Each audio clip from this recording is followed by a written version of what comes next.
إن الحمد لله نحمده ونستعينه ونستغفره ونعوذ بالله من شرور أنفسنا وسيئات أعمالنا من يهده الله فلا مضل له ومن يضلل فلا هادي له وأشهد أن لا إله إلا الله وحده لا شريك له وأشهد أن محمدًا عبده ورسوله يا أيها الذين آمنوا اتقوا الله حق تقاته ولا تموتن إلا وأنتم مسلمون يا أيها الناس اتقوا ربكم الذي خلقكم من نفس واحدة وخلق منها زوجها وبث منهما رجالا كثيرا ونساء واتقوا الله الذي تساءلون به والأرحام إن الله كان عليكم رقيبا يا أيها الذين آمنوا اتقوا الله وقولوا قولا سديدا يصلح لكم أعمالكم ويغفر لكم ذنوبكم ومن يطع الله ورسوله فقد فاز فوزا عظيما أما بعد فإن أصدق الحديث كتاب الله وأحسن الهدي هدي محمد صلى الله عليه وعلى آله وسلم وشر الأمور محدثاتها وكل محدثة بدعة وكل بدعة ضلالة وكل ضلالة في النار اللهم صل على محمد وعلى آل محمد كما صليت على إبراهيم وعلى آل إبراهيم إنك حميد مجيد اللهم بارك على محمد وعلى آل محمد كما باركت على إبراهيم وعلى آل إبراهيم إنك حميد مجيد أحبتي المسلمون عافني الله وإياكم أوصيكم ونفسي بتقوى الله فقد فاز المتقون kaum muslimin yang saya cintai karena Allah, semoga Allah Subhanahu wa taala selalu memberikan afiat kepada kita di dunia dan di akhirat. Khatib mewasiatkan agar senantiasa bertakwa kepada Allah Subhanahu wa taala. Sungguh hanya orang-orang yang bertakwa yang mendapatkan keberuntungan, kebahagiaan, keselamatan, kesuksesan di dunia dan di akhirat. Allah Ta'ala, "Wa man yattaqillah yaj'al lahu makhraja wa yarzuqhu min haitsu la yahtasib." Allah Subhanahu wa taala berfirman, siapa saja yang bertakwa kepada Allah, niscaya Allah Subhanahu wa taala akan selalu memberikan untuknya jalan keluar dari seluruh permasalahannya dan selalu memberikan rezeki kepadanya dari arah yang tidak disangka-sangkanya. Wa qala ta'ala, "Wa man yattaqillah yukaffir anhu sayyi'atihi wa yu'dhim lahu ajra." Dan Allah Subhanahu wa taala berfirman yang artinya, siapa saja yang bertakwa kepada Allah, niscaya Allah Subhanahu wa taala akan mengampuni dosa-dosanya dan memberatkan ganjaran pahalanya. Wa qala ta'ala, "Wa man yattaqillah yaj'al lahu min amrihi yusra." Dan Allah Subhanahu wa taala berfirman yang artinya, siapa saja yang bertakwa kepada Allah, niscaya Allah Subhanahu wa taala akan menjadikan kemudahan dalam seluruh urusannya. Takwa adalah sabilun najati wan najah. Takwa adalah jalan kebahagiaan, keselamatan, kesuksesan. Bertakwalah kepada Allah bi fi'li ma amara Allah bih wajtina bima nahahu Allah an. Bertakwalah kepada Allah dengan mengerjakan apa saja yang diperintah oleh Allah dan menjauhi apa saja yang dilarang oleh Allah Subhanahu wa taala. Ahibbatil muslimun, afanillah wa iyyakum. Kaum muslimin yang saya cintai karena Allah, semoga Allah Subhanahu wa taala selalu memberikan afiat kepada kita di dunia dan di akhirat. Tema khutbah pada kesempatan kali ini adalah aqidatul muslim 'anis sihhati wal 'afiyah. Akidah seorang muslim tentang kesehatan dan afiat. Akidah seorang muslim yang pertama tentang kesehatan, yakini baik-baik tanpa ada keraguan sedikit pun di dalamnya bahwa kesehatan, sembuh dari penyakit adalah pemberian dari Allah Subhanahu wa taala. Oleh karena itu, mintalah kesehatan dan afiat, kesembuhan dari segala macam penyakit hanya dari Allah, dan dengan hanya cara yang dihalalkan oleh Allah Subhanahu wa taala. Rasulullah sallallahu alaihi wa ala alihi wasallam bersabda, "Innallah ma anzala da'an illa walahu dawa." Sesungguhnya Allah tidak menurunkan penyakit kecuali di dalamnya terdapat obatnya. Fatadawau ya ibadallah wala tadawau biharam. Maka berobatlah kalian wahai hamba-hamba Allah, dan janganlah kalian berobat dengan cara yang haram. Kesehatan, sembuh dari penyakit sudah ditakdirkan oleh Allah 50.000 tahun sebelum penciptaan langit dan bumi. Tugas kita adalah meminta kesehatan, kesembuhan dari penyakit hanya kepada Allah Subhanahu wa taala. Seperti yang dilakukan oleh Khalilullah, kekasih Allah, Nabiullah Ibrahim alaihi salam. Ketika Allah berfirman tentang perkataan beliau, "Wa idza maridtu fahuwa yashfin." Jika aku sakit, maka Allah lah satu-satunya yang menyembuhkanku. Jangan percaya kepada siapapun yang bisa menyembuhkan kecuali hanya Allah Subhanahu wa taala. Kemanapun kita pergi, maka orang yang mengobati hanya sebatas sarana, dan yang menyembuhkan hanya Allah. Bersandarlah kepada Allah dan tidaklah bersandar kepada sarana tersebut. Sesakti apapun seseorang, sespesialis apapun dokternya, dia hanya sebatas sarana. Akan tetapi yang menyembuhkan hakiki adalah Allah Jalla fi'ulah. Keyakinan yang kedua tentang kesehatan bagi seorang muslim, yakini baik-baik bahwasanya sehat dan afiat adalah nikmat dari Allah yang Allah akan mintai pertanggungjawaban atasnya. Gunakanlah kesehatan matamu untuk melihat yang halal. Sesungguhnya kelak akan dimintai pertanggungjawaban oleh Allah. Gunakanlah kesehatan telingamu untuk mendengarkan yang halal.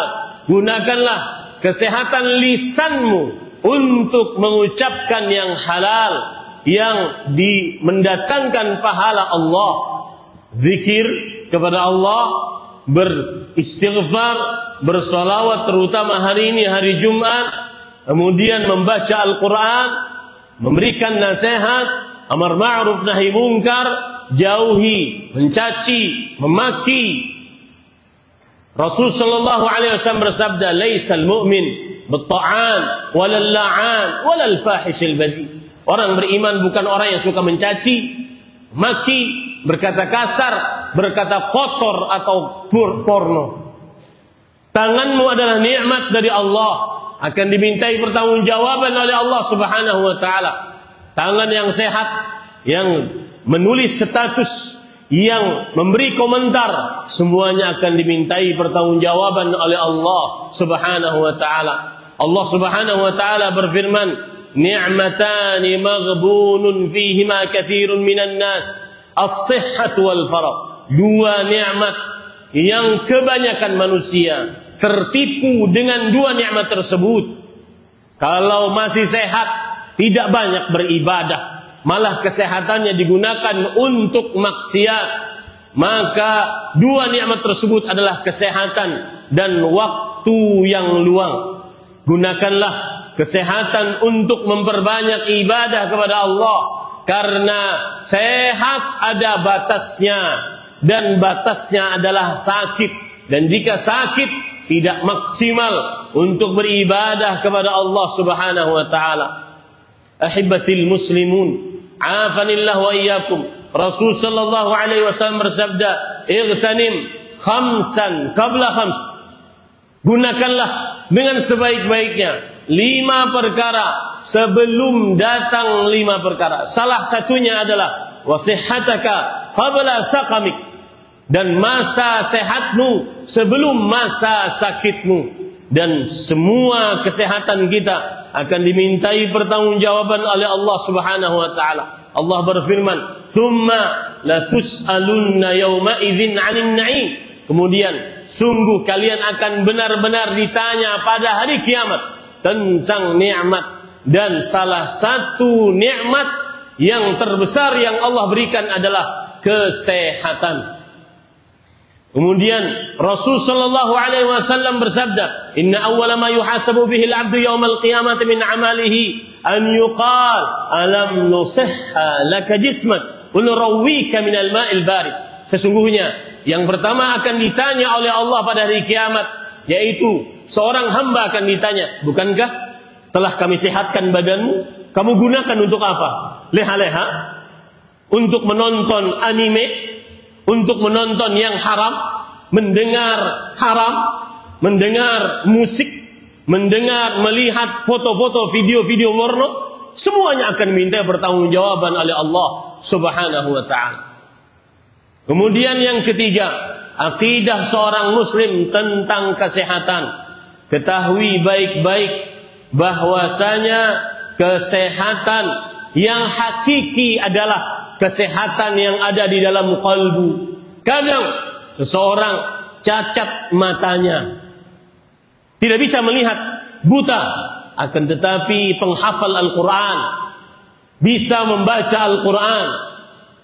Dibandingkan dengan yang sehat matanya walafiat, tidak lancar membaca Al-Quran, tidak mempunyai hafalan yang banyak tentang Al-Quran, bahkan tidak bisa membaca Al-Quran saat mendekati sebentar lagi bulan Ramadan, bulan Al-Quran.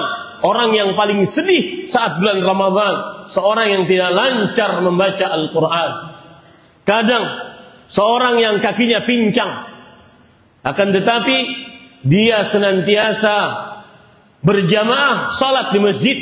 Bagi laki-laki muslim baligh, berakal, mampu, mukim, selain wanita yang haid dan nifas, tidak pernah ketinggalan takbiratul ihram imam. Sedangkan ada seorang lelaki yang sehat walafiat, malas ke masjid, tidak mengetahui warna karpet masjid karena tidak pernah ke masjid. Sebenarnya siapa yang cacat di antara mereka berdua? Fadilat Syekh Abdul Razzaq bin Abdul Muhsin, guru besar akidah di Masjid Nabawi, beliau mengatakan, "Wallah i'lam anna al-i'aqah laysa fil atraf, innamal i'aqatu fil qulub." Ketahui baik-baik bahwasanya sebenarnya yang cacat bukan pada anggota tubuh. Yang suka nge-gym dengan dalih al-mu'min qawi khairun minal mu'min dha'if wa fi kullin khair, dengan dalih orang yang beriman yang kuat lebih baik, lebih dicintai oleh Allah dibandingkan orang mukmin yang lemah. Akan tetapi sukanya nge-gym, sukanya olahraga, tetapi untuk ibadah maka malas pergi ke masjid, berat mengangkat kelopak mata ketika seorang bangun subuh, berat, lebih berat daripada mengangkat barbelnya. Inilah sebenarnya orang-orang cacat. Ketahuilah bahwasanya orang-orang yang cacat bukan pada anggota tubuhnya, tetapi cacat pada kalbunya. Kekuatan yang sebenarnya adalah kekuatan iman. Kekuatan yang sebenarnya adalah kekuatan iman. Yang keempat, sebelum terakhir, akidah seorang muslim, yakini baik-baik bahwasanya nikmat sehat, nikmat afiat, hati tenang, nyaman, itu lebih besar daripada harta rumah megah, mobil mewah, harta bertumpuk ruah. Berapa banyak orang yang kaya raya mencari ketenangan pergi ke atas gunung? Berapa banyak orang yang rumah megah mencari ketenangan ke ujung lautan? Berapa banyak orang yang kaya raya akan tetapi hatinya tidak tenang? Menunjukkan bahwasanya hati yang tenang adalah nikmat yang besar dari Allah Subhanahu wa taala. Rasulullah SAW bersabda, "La ba'sa bil ghina liman ittaqa." Tidak mengapa orang kaya boleh asal bertakwa. Wasihhatu liman ittaqa khairul minal ghina. Kesehatan, kemudian bertakwa kepada Allah dengan kesehatannya lebih baik daripada kekayaan semata. Aqulu ma tasma'un wa astaghfirullah li wa lakum min kulli dhanbin fastaghfiruh innahu huwal ghafurur rahim.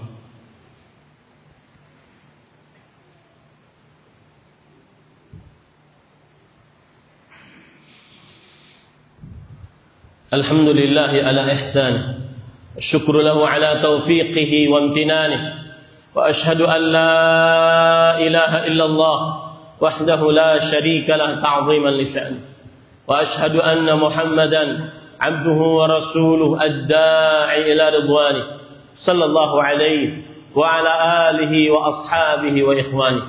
Allahumma salli wa sallim wa barik wa an'im ala abdika wa rasulika nabiyyina Muhammad wa ala alihi wa ashabihi ajma'in. Ahibatil muslimun, usikum wa nafsi bitaqwallah, ittaquhu haqqa taqwah wa la tamutunna illa wa antum muslimun. Qala Allah ta'ala fil Qur'anil Karim, in tattaqullah yaj'al lakum furqana. وقال رسول الله صلى الله عليه وعلى آله وسلم ليس شيء أعطى الله عز وجل أوسع وخيرا من العافية أي كما قال النبي صلى الله عليه وسلم. Wahai kaum muslimin, khatib mewasiatkan kembali agar bertakwa kepada Allah. Bertakwalah kepadanya, niscaya engkau akan mendapatkan petunjuk di dunia dan di akhirat. Allah berfirman yang artinya, jika kalian bertakwa kepada Allah, niscaya Allah akan memberikan petunjuk, membedakan antara yang hak dan yang batil. Kemudian Rasulullah sallallahu alaihi wasallam bersabda, tidak pernah Allah memberikan kepada seorang hamba nikmat yang lebih besar dan yang lebih baik dibandingkan afiat, nyaman perasaan, lapang dada, sehat badan, makan pada waktu itu berkecukupan. Itulah isi dunia. Rasulullah SAW bersabda, man asbaha minkum aminan fi sirbi mu'afan fi badani indahu qutu yaumi ka'annama hizat lahu dunya bihadafiriha.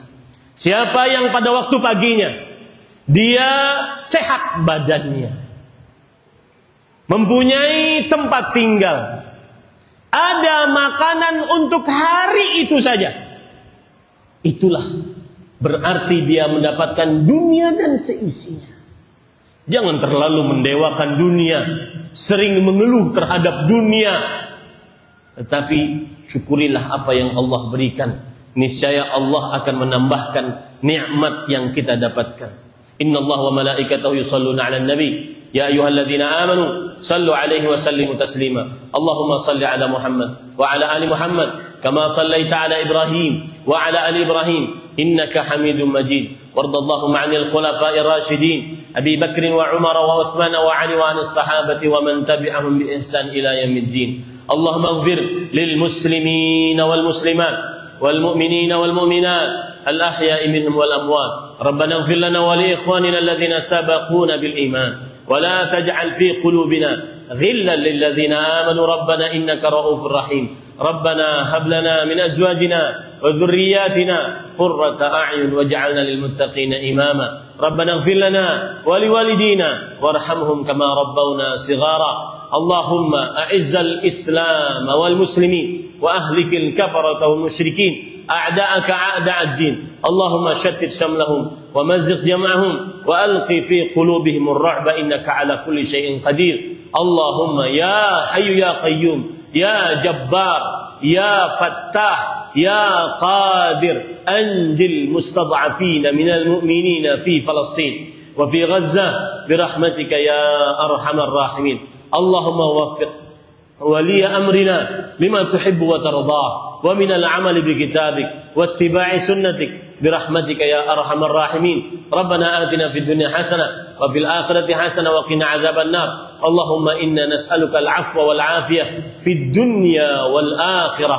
ربنا آتنا في الدنيا حسنة وفي الآخرة حسنة وقنا عذاب النار. عباد الله إن الله يأمر بالعدل والإحسان وإيتاء ذي القربى وينهى عن الفحشاء والمنكر ولذكر الله أكبر والله يعلم ما تصنعون.